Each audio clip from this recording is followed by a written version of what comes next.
नमस्ते दोस्तों, processing times के आज के कार्यक्रम में आपका बहुत बहुत स्वागत है। मैं हूं सुनित सिंह और मैं कृतिका।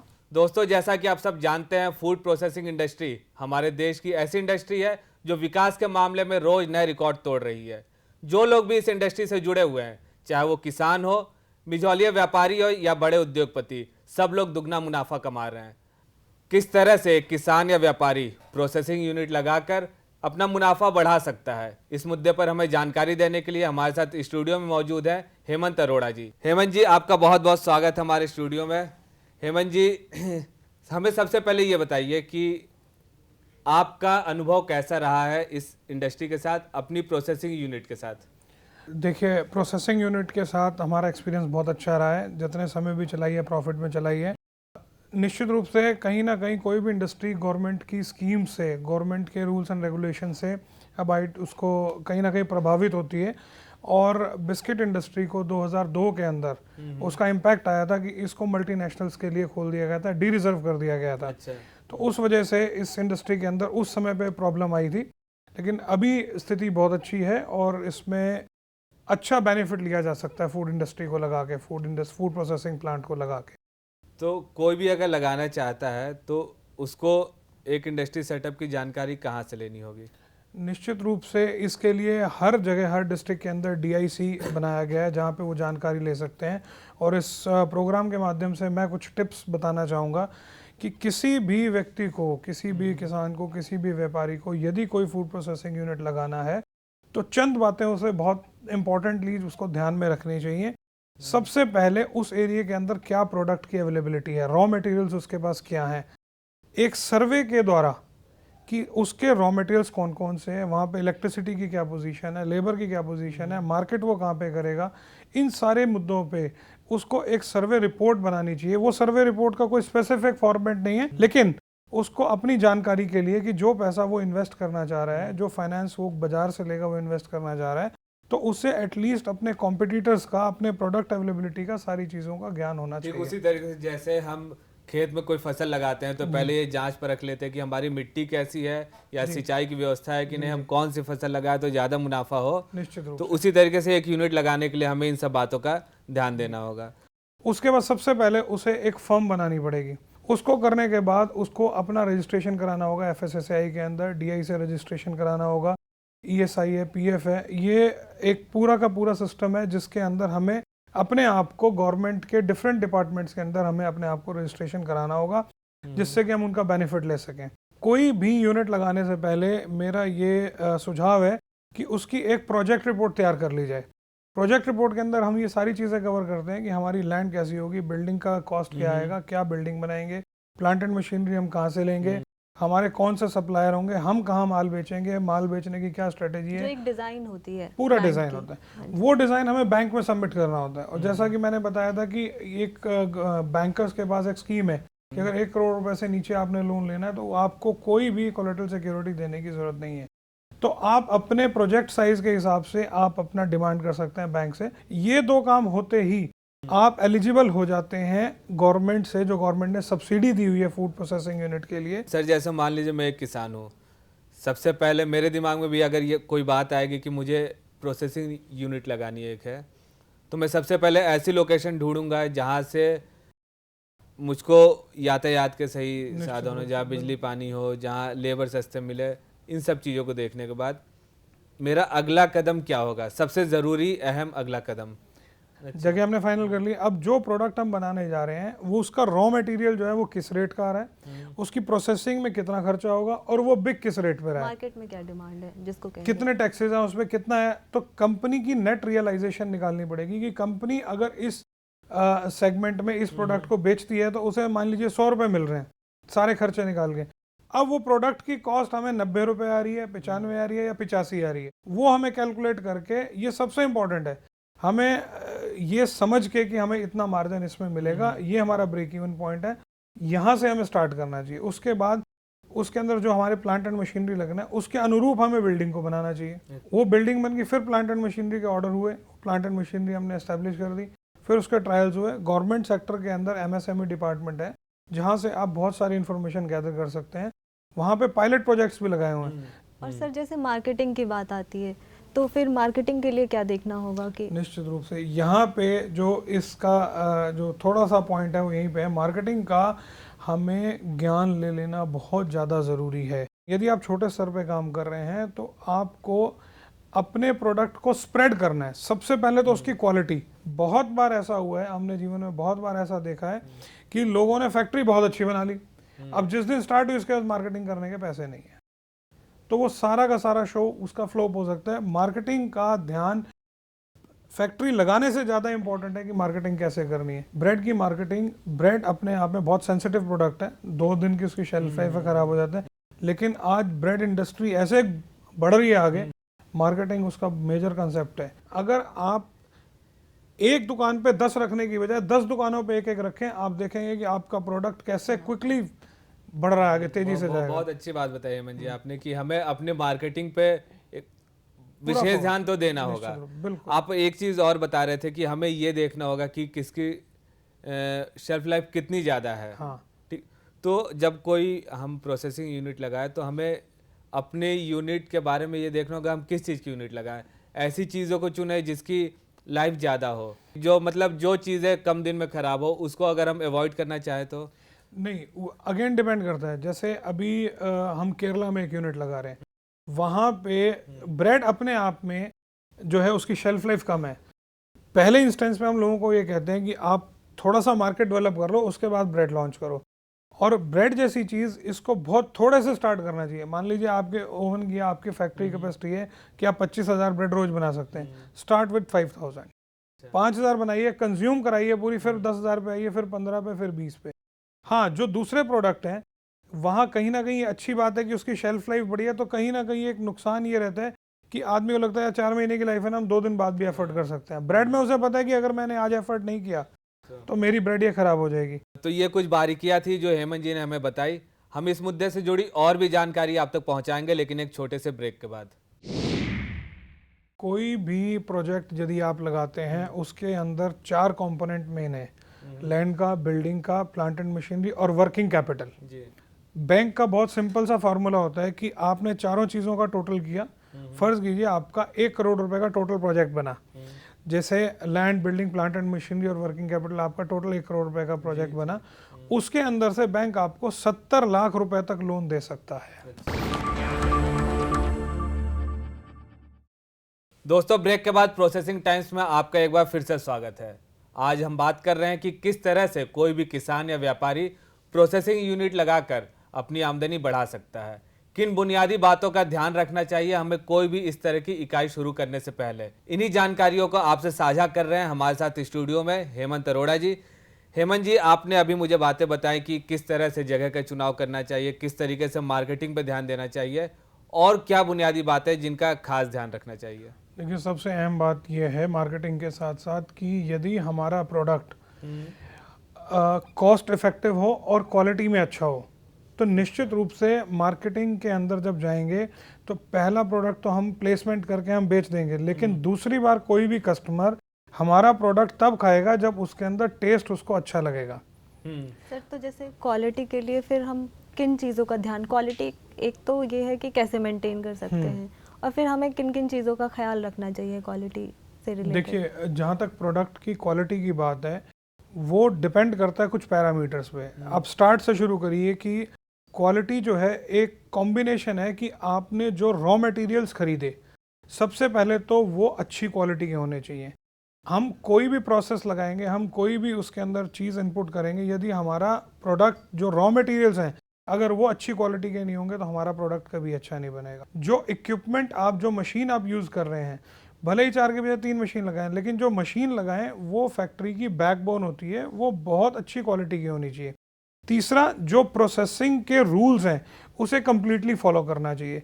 जैसे एक बहुत छोटा सा एग्जांपल है कि जिस एरिया में प्रोडक्शन हो रही है, जहाँ पे मिक्सिंग हो रही है, वहाँ पे आपके हाथ में कोई कलेवा नहीं होना चाहिए, कोई इयररिंग्स नहीं होने चाहिए, बहुत छोटी छोटी चीज़ें जिससे कि कोई फॉरेन बॉडी पार्टिकल आपके प्रोडक्ट के अंदर ना जाए। तो ये सारी चीज़ें जब मैच हो जाएंगी, जब आपका रॉ मटेरियल अच्छा होगा, प्रोसेसिंग आपकी ठीक होगी, आपकी पैकेजिंग अच्छी होगी। जैसे फ़र्ज़ कीजिए बिस्किट है, बिस्किट जब बन जाता है उसके विद इन 20-25 मिनट्स ये पैक हो जाना चाहिए।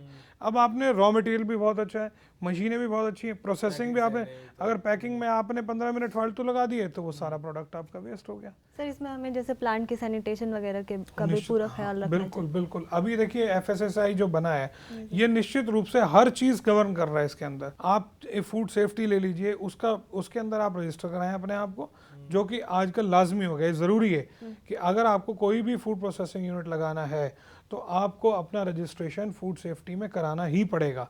और उसके अंदर बहुत इन्फॉर्मेशन है दोस्तों, उसके अंदर बहुत इन्फॉर्मेशन है। आप कभी भी कोई यूनिट अगर आपको लगाना है, फूड सेफ्टी से रिलेटेड कोई भी इशू है, आप सिर्फ साइट पे जाएं, बहुत अच्छी उनकी वेबसाइट है और वहाँ से आपको बहुत सारी जानकारी प्राप्त हो सकती है। दोस्तों ध्यान दीजिएगा हेमंत जी की बात पे, FSSAI से आपको बहुत ज़्यादा मदद मिल सकती है। हेमंत जी मुझको ये बताइए कि पैसे जो एक कोई भी बिजनेस शुरू करने से पहले इंसान सोचता है पैसे उसके पास कितने हैं, जी बैंकों से कितने लोन का प्रावधान है? देखिए, कोई भी प्रोजेक्ट यदि आप लगाते हैं उसके अंदर 4 कंपोनेंट मेन है, लैंड का, बिल्डिंग का, प्लांट एंड मशीनरी और वर्किंग कैपिटल। जी प्री ऑपरेटिव एक्सपेंसेस हम मानते हैं, वर्किंग कैपिटल मान लीजिए, 4 चीज़ें हैं। बैंक का बहुत सिंपल सा फार्मूला होता है कि आपने चारों चीज़ों का टोटल किया, फर्ज कीजिए आपका 1 करोड़ रुपए का टोटल प्रोजेक्ट बना, जैसे land, building, plant and machinery और वर्किंग कैपिटल आपका टोटल 1 करोड़ रुपए का प्रोजेक्ट बना, उसके अंदर से बैंक आपको 70 लाख रुपए तक लोन दे सकता है। अच्छा, बैंक के पास ये पावर्स हैं, एज पर नॉर्म्स वो 70 लाख रुपए दे सकता है। लेकिन कभी भी जब आप यूनिट लगाएं तो आप एक बैकअप हमेशा अपने साथ रखें। मान लीजिए आपका 1 करोड़ का प्रोजेक्ट है, आपने 30 लाख रुपए आपके पास है, 70 लाख रुपए आपने लोन ले लिया। देखिए, यूनिट एक ऐसी चीज़ है कि इसके अंदर आपको 100% एक बैकअप ज़रूर रखना पड़ेगा। कोई भी अनफोर्सीन यदि चीज़ होती है आपके साथ तो आपको सेटबैक ना लगे और वो वहाँ से सर्वाइव कर जाए। नहीं जैसे किसानों के लिए ये कृषि से जुड़ा हुआ है, कोई विशेष कर्ज भी है, कोई विशेष रियायत या विशेष छूट, जो इस मामले में? निश्चित रूप से जिस भी बैंक में आप, जिस भी नेशनलाइज बैंक में जाएंगे, जो भी उस समय पे करंट में जो भी स्कीम चल रही होती है, बैंकों को पूरे निर्देश होते हैं RBI से, वो आपको बताएंगे और बेस्ट स्कीम का आपको लाभ देंगे। उसके अंदर क्वालिटी चेक जो होता है, ये किसान इस चीज़ से मतलब बहुत से लोग कोई भी जब बिजनेस स्टार्ट करते हैं तो ज़्यादा से ज़्यादा मुनाफा कमाने की सोचते हैं, उसके चक्कर में क्वालिटी को थोड़ा सा डाउन भी कभी कभार करते हैं। ये मतलब किसी भी बिजनेस का एक ये वो है। एक बहुत अच्छी प्रैक्टिस नहीं है, लेकिन अच्छी नहीं है, लेकिन ये बहुत कॉमन प्रैक्टिस है। हाँ, इसीलिए मैंने इस बात को उठाया। देखिए क्या है, यदि आपको अपना व्यापार का प्रॉफिट कैलकुलेट करना है, और प्रॉफिट की जो कैलकुलेशन है उसे हम दिनों के हिसाब से ना देखें, उसे देखें सालों के हिसाब से। कि यदि आज आपने एक छोटा यूनिट लगाया और उसके अंदर बिस्किट ले लीजिए, मान लीजिए बिस्किट के अंदर घी का एक मेन कंटेंट है, घी से उसकी काफ़ी कॉस्टिंग ऊपर नीचे होती है। आप घी कम करते चले जा रहे हैं और रेट बढ़ाते चले जा रहे हैं, और डेली आप अपनी रेसिपी के साथ छेड़छाड़ कर रहे हैं। तो जिस दिन आपका प्रोडक्ट अच्छा हुआ, उस दिन आपने वो प्रोडक्ट टेस्ट किया, आपको बहुत अच्छा लगा, आप दोबारा लेने गए, दोबारा पता लगे वो टेस्ट ही नहीं आ रहा, तो आप उस प्रोडक्ट को नहीं लेंगे। मैं यहाँ पे इस बात पे एम्फेसिस देना चाह रहा हूँ, जोर देना चाह रहा हूँ, हमें कस्टमर बनाने हैं, हमें अपनी क्लाइंटेल बड़ी करनी है। प्रॉफिट को कुछ देर के लिए थोड़ा भी कम कर देंगे। आज यदि आप मेरे कस्टमर बन गए और मेरा ब्रांड मान लीजिए X ब्रांड है और आप मेरा प्रोडक्ट खा रहे हैं और आप हैप्पी हैं, कोई भी दिक्कत नहीं है। कल को मैं B प्रोडक्ट बनाऊं, C प्रोडक्ट बनाऊं, मेरे लिए आप तैयार हैं जी। अगर आप मेरे प्रोडक्ट से, जो करंट प्रोडक्ट है उससे हैप्पी नहीं है, तो आप दूसरा प्रोडक्ट तो मेरा टेस्ट ही नहीं करेंगे। लेकिन अगर मैंने 25,000 लोग ऐसे तैयार कर लिए जो कि मेरा प्रोडक्ट आंख बंद करके खा रहे हैं, तो फिर मैं भुजिया बनाऊं, बिस्किट बनाऊं या ब्रेड बनाऊं, उसको पता ही इस कंपनी का है, डन, मेरा वो घर पूरा का पूरा तैयार हो गया। तो इसलिए रेसिपी से छेड़छाड़ ना करें। जो चीज़ आपको एक बार, जिस समय आपने प्रोडक्ट की वायबिलिटी निकाली है, उस समय जो आपने उसके अंदर इंग्रेडिएंट्स डाले हैं, आप उस पर स्टिक रहें। अगर आपको लगता है कि आपका मार्जिन कम है, आप बाजार में थोड़ा सा रेट बढ़ाएं। अगर आपकी क्वालिटी अच्छी है तो बाजार में लोग आपको पैसा देंगे, यकीन रखिए इस बात का। बहुत छोटा सा एग्जांपल बिट्टू टिक्की वालों का है, उन्होंने कहाँ से शुरू किया था और आज बहुत आगे वो बढ़ गए हैं। सिर्फ क्वालिटी, उन्होंने कोई कॉम्प्रोमाइज़ नहीं किया। लोग मतलब तेल में बनाते हैं टिक्की, वो उसके अंदर बनाते हैं, ऑलिव ऑयल के अंदर। तो ऑलिव ऑयल में बनाने के बाद कॉस्टिंग बढ़ती, लेकिन फिर भी वो आज प्रॉफिट में और कर रहे हैं काम को।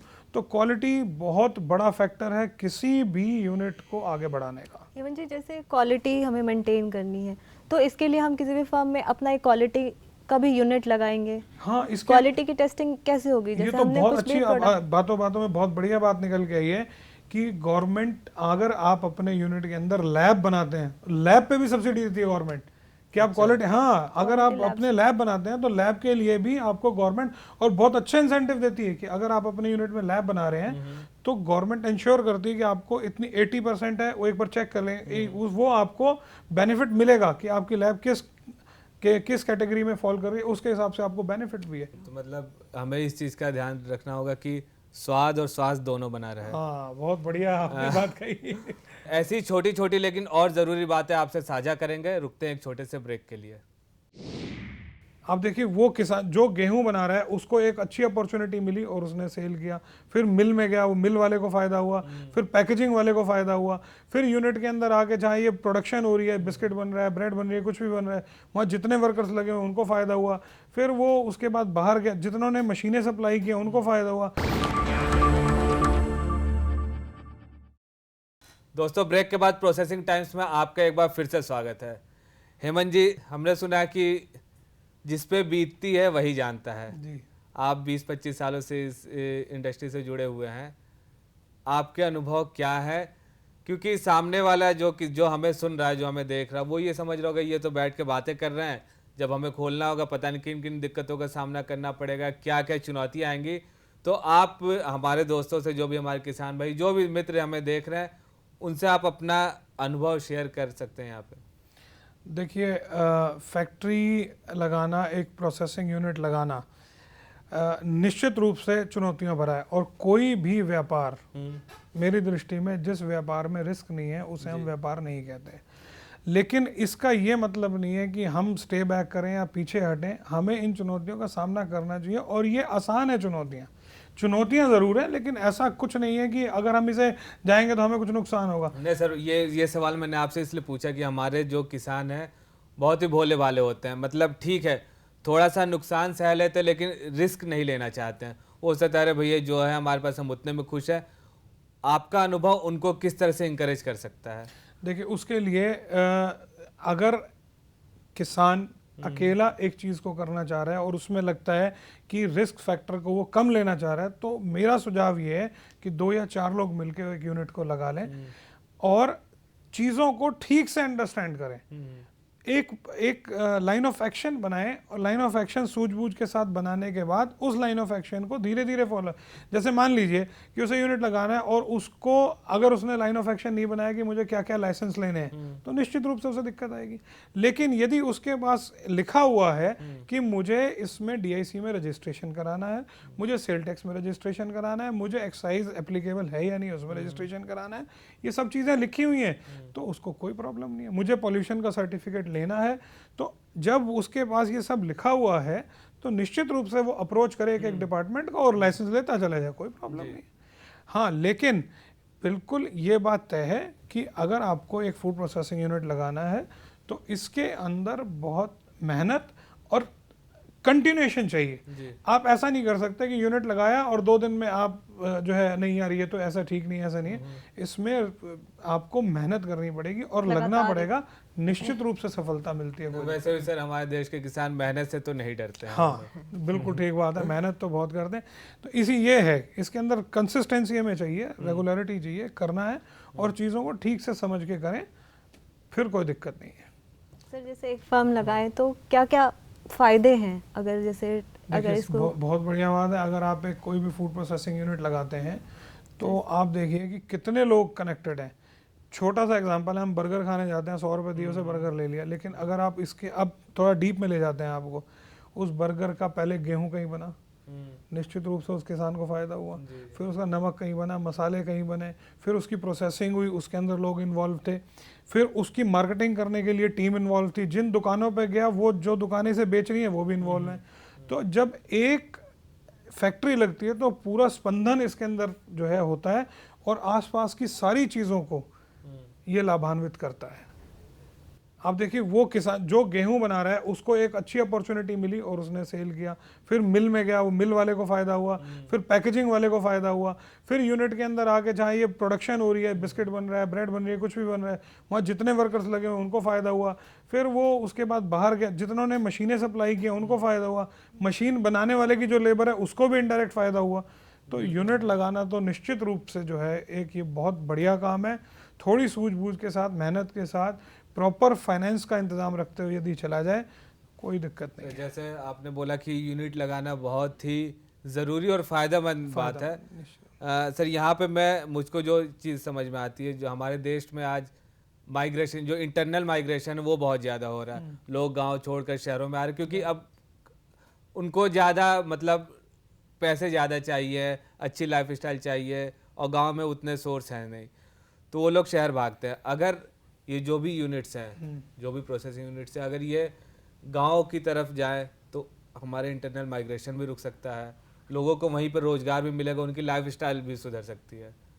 बिल्कुल ठीक बात है। उसके लिए उनको जैसे किसानों की बात हो रही है, वो स्मॉल स्केल में ना जाके कुटीर उद्योगों का वहाँ पे अपना काम शुरू कर सकते हैं, और कुटीर उद्योगों में जो वहाँ की प्रोडक्ट स्पेशलाइजेशन है उसको एनकैश करें कि मेरे यहाँ का ये प्रोडक्ट है और इसको थोड़ा प्रोसेस करके वैल्यू एडिशन करके आप आगे दें, उसमें उन्हें लाभ हो सकता है। जैसे मलियाबाद जैसे एरिया में आम है, हाँ, आम के अचार बना सकते हैं, अमावट जो होती है वो बना सकते हैं। बिल्कुल बिल्कुल। तो मतलब ये भी किसानों को देखना होगा कि उनके यहाँ की मिट्टी, उनके यहाँ की कौन सी फसल स्पेशल। जैसे इलाहाबाद में, मैं उधर का ही रहने वाला हूँ, तो इलाहाबाद में अमरूद फेमस है वहाँ का।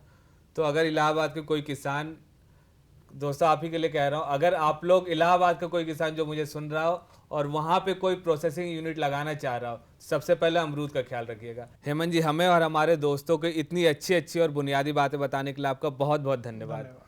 दोस्तों, तो देखा आपने किस तरह से एक प्रोसेसिंग यूनिट लगाकर आप अपने साथ साथ पूरे देश की तस्वीर बदल सकते हैं। बस ज़रूरत है कुछ जानकारियाँ जुटाने की और थोड़ा सा साहस करने की। उम्मीद करते हैं आप इन बातों पर अमल करेंगे। आज के कार्यक्रम में बस इतना ही। देखते रहिए ग्रीन टीवी।